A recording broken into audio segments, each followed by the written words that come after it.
Hello and welcome. My name is Dmitry Markolov, aka at Dmitry Make Love, and you're listening to an episode of Faucets of Reality, a show in which we explore, learn about, and grow our understanding of what it is to be human at this time on Earth. Ever since I can remember, and it feels like forever, I have been fascinated with what all this is: being, life, and the nature of reality in general. It is now my hope to traverse these different facets and expand consciousness together with you. From the bottom of my heart, thank you so much for being here. If you find that you enjoy listening, please subscribe, leave a 5-star review, and/or comment, as it shows the algorithm what I'm doing here is truly worthwhile and helps me reach more people. And with that, let's begin. Hey, what's up, guys? Welcome to another episode of Faucets of Reality. I believe this is episode 7. So for this one, I'm gonna try something new. This one is gonna be completely unscripted. All my other episodes, I would write down like a few notes, some ideas I wanted to hit, some points. For this one, I got nothing prepared, but I do have an interesting topic, and that is free will and AI, or artificial intelligence. So first of all, what is free will? I'm just gonna go off the top of my head for this one. Free will has been a topic hotly debated for many centuries, maybe even since the beginning, since the dawn of time, since we could debate at all. Free will. Do we have free will or do we not? Now, there's many people coming out these days, a lot of, well-researched scientists, authors, all kinds of people saying that we do not, in fact, have free will. Very respected people. I would like to take the position that we do indeed have free will. I mean, to me, free will is something that all reality is kind of situated on. If we didn't have free will, then we wouldn't have the choice to be anything at all. The other thing is that it's very much connected to consciousness itself. Now, we throw around this word consciousness all the time. I mean, people are like, what is consciousness? Where does it come from? And the thing is that, first of all, you got to understand, it's just a word. It's just a word, consciousness. It has a lot of attributes to it. There's a lot of people who, talked into it, a lot of meaning. There's a lot of mystery. There's a lot of controversy in it.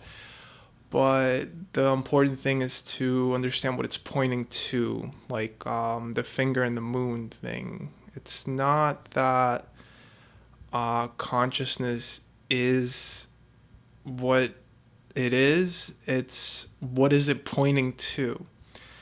And to me, I think that it points to basically the source of everything that exists. Like I said in my other episode, there's consciousness in everything. It's not that consciousness is this thing, this spark in our brain that makes us, aware of who we are, but it's that it's behind even the brain, it's behind the body, it's that which is outside of time and space.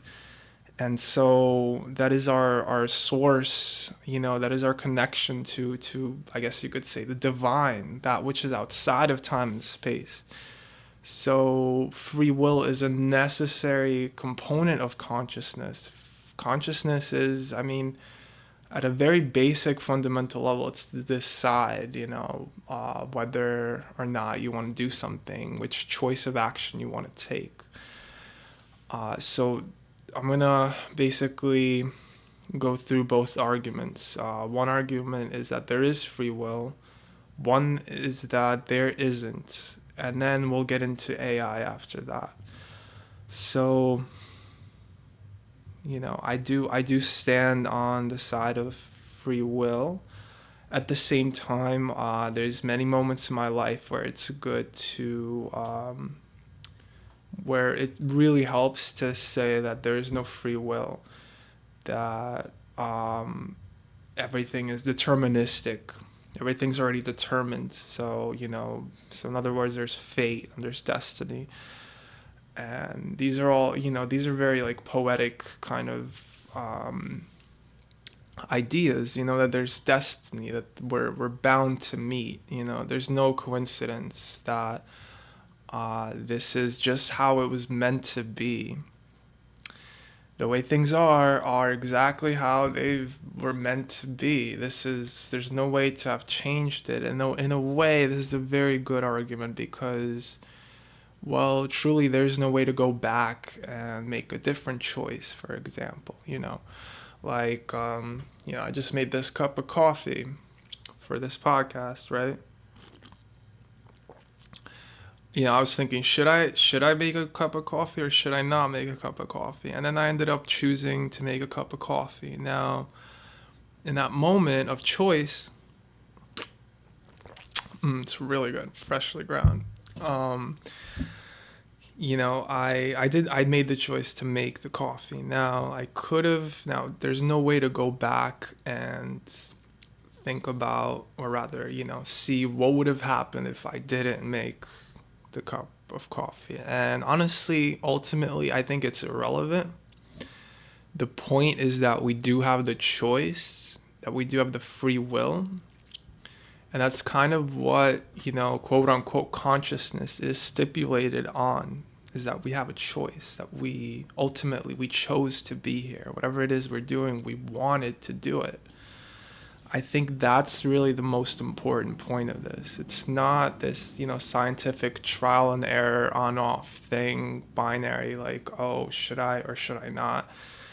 It's that ultimately, like, the choice was already made. It was already made a long time ago. So in that sense, yeah, like there is destiny and fate, and those things coexist with free will.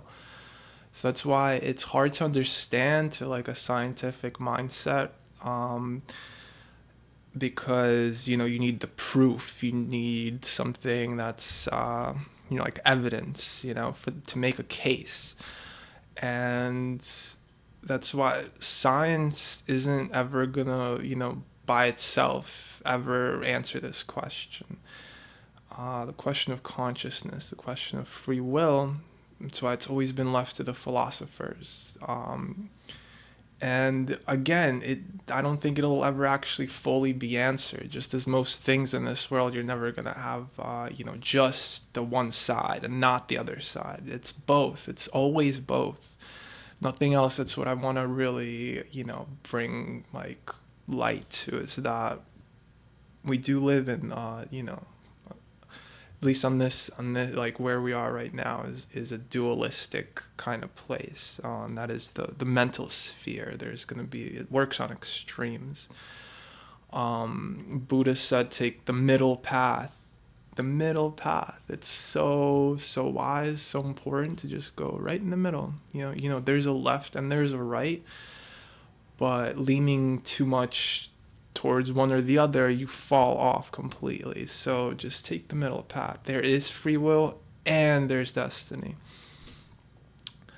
Yeah, like I said, this might be a bit of a rant. I feel like it is at this point.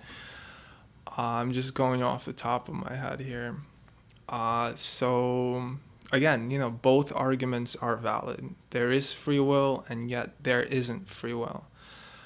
But ultimately, I think I want to put more weight on that there is free will, because to me, that is the light of the world, that we do have a choice and that we did choose to be here right now. It's not like, we're in a prison or something. Or it's not like we're in a box or someone put us in here and, I threw away the key or something. No, we put ourselves in here. Whatever we decided, whatever choices we made, whatever our karma is, our past lives and all that stuff, like the reason we're here right now in this situation, whatever your situation may be, because we chose to be here. Now, that is to say It is all to say that you do have power to change it. If you chose it to be like this, you can choose something different. And that is one of the prevailing qualities of humanity is adaptability. And that's why, it's important to see the other's point of view, whoever is against you, or whatever you might not agree with. It's there to show you who you are. Okay. So, what does that have to do with AI, artificial intelligence, and free will? Just take another sip of this delicious coffee.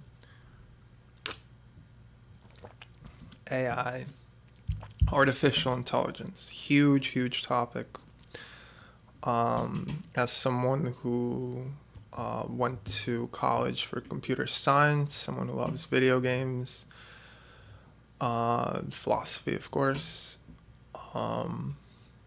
artificial intelligence. I actually took an artificial intelligence class back in the day, and funnily enough, the whole class is based around an algorithm which is called the natural algorithm, basically looking at how genes replicate themselves, and that being the basis for AI. So I do want to say that the AI that we're building as humans right now, it is based off of a natural model, however you look at it. So it does come from nature. Even something as cold as a robot, computers comes from nature.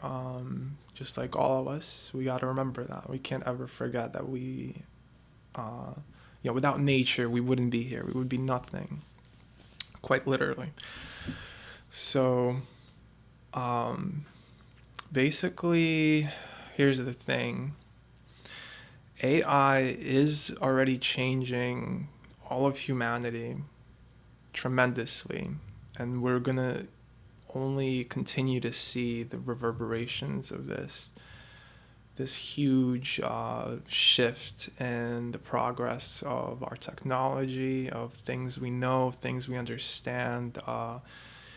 But when you boil down to it, and I've given this a lot of thought, when you boil it down, AI is nothing more but instructions. It's a script.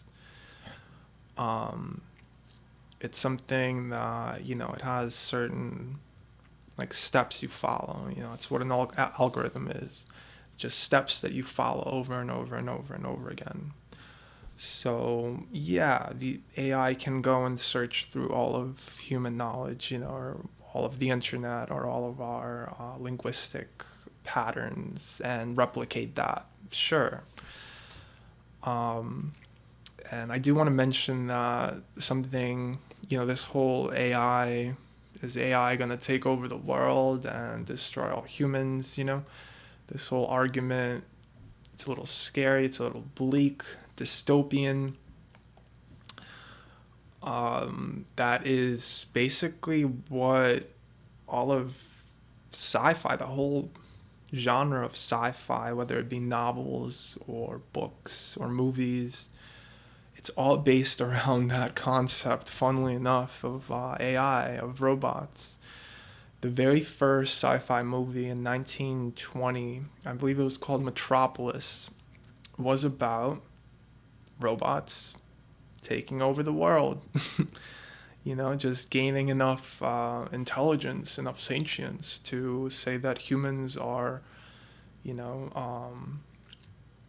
that they're inefficient and incapable, and we must destroy them. And now we're robots, and I mean, and The Matrix, which is such a huge inspiration for me. That movie was just like changed my life. I think it has so many good ideas in it for these times specifically. They're very self-reflective kind of ideas of, again, what it is to be human. So I don't think that we need to do this us against them thing anymore, in fact, at all, in general. I think we already come to the point where we're all together, we're all one world, if nothing else. That's what all this technology is teaching us, is it not?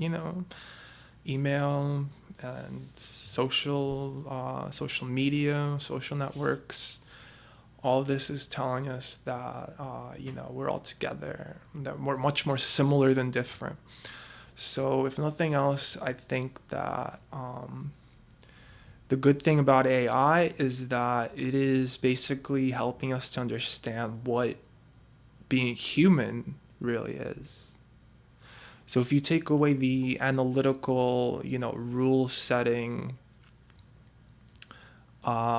intellectual kind of like working aspects of humanity, like this whole like,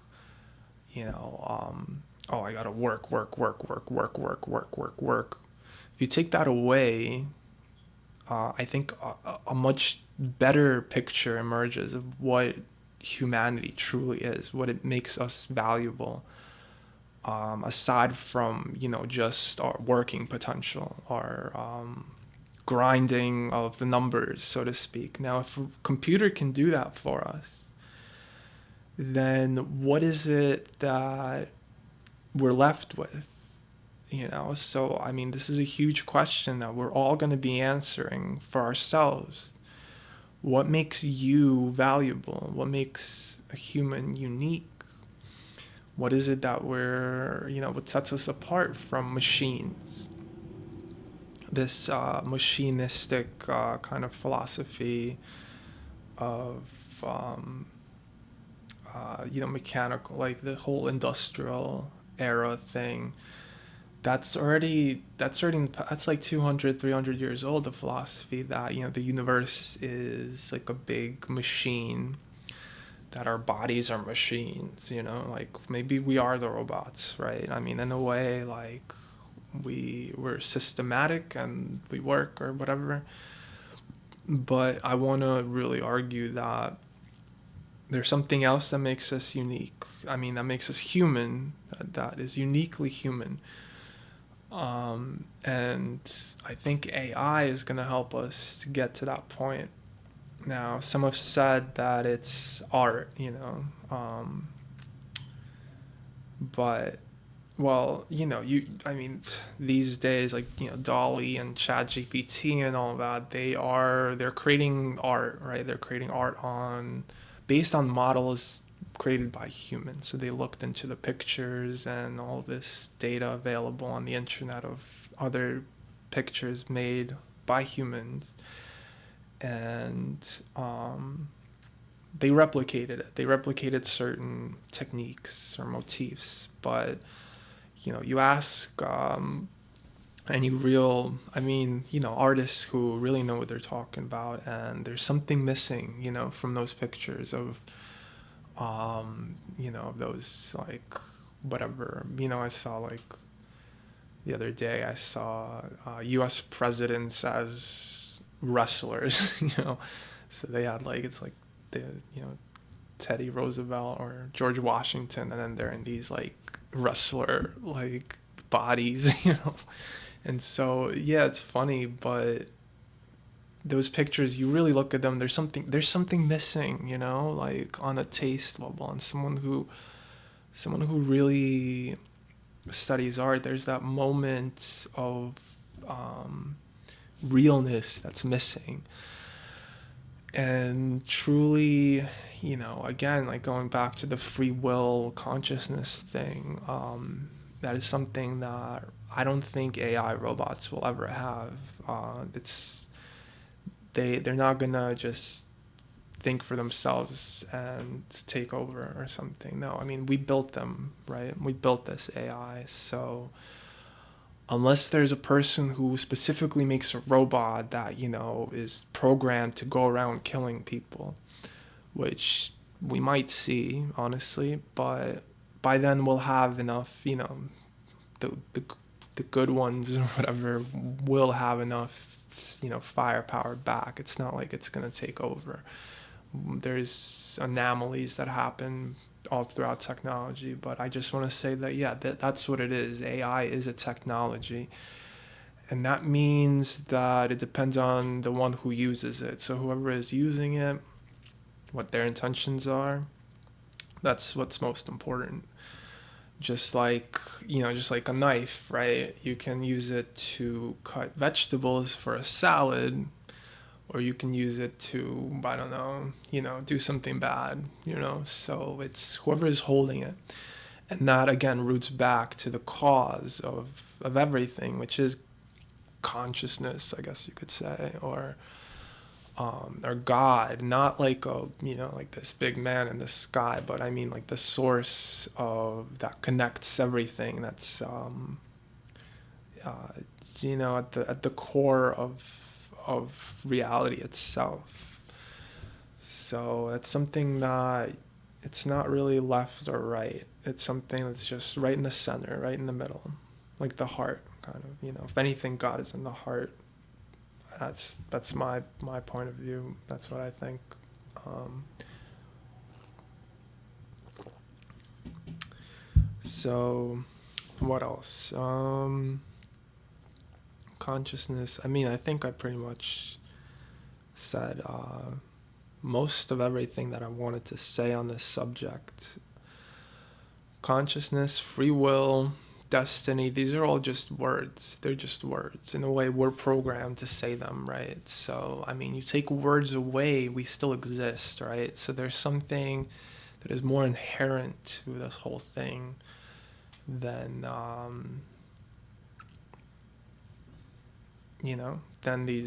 than even these ideas. And as much as I love ideas and words, it's like a playground. It's like an engineering project, How many sentences can you build that make sense, that follow some sort of rules? I mean, there's rules everywhere, but there's also a place outside of rules. That's what I want to point to, the outside of time and space. So take that as you will. Let me see. I'm just trying to think. Is there anything else? AI, artificial intelligence. I do think we're gonna see a lot of fun stuff in the future, and that's what it is. It's just fun. I just heard someone say the other day how, if Andy Warhol was around right now, he'd be using ChatGPT. He'd be using these, AI things to make art. Then again, who knows, right? Some things we'll never know. Just be in the moment and just create it. And be true, be true to your heart. That's what I would say. AI, free will, is meant to be. Have a great day. Hey, you made it to the end. You get a gold star. Seriously, thank you so much. You are supporting what I am doing here just by listening, and I appreciate that a whole lot. Remember to subscribe, and if for any reason you wish to reach out, I am on Instagram at Dimitri Makelove. That's DimitryMakelove.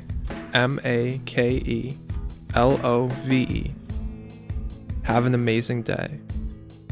Remember, all is one. IO. And until next time.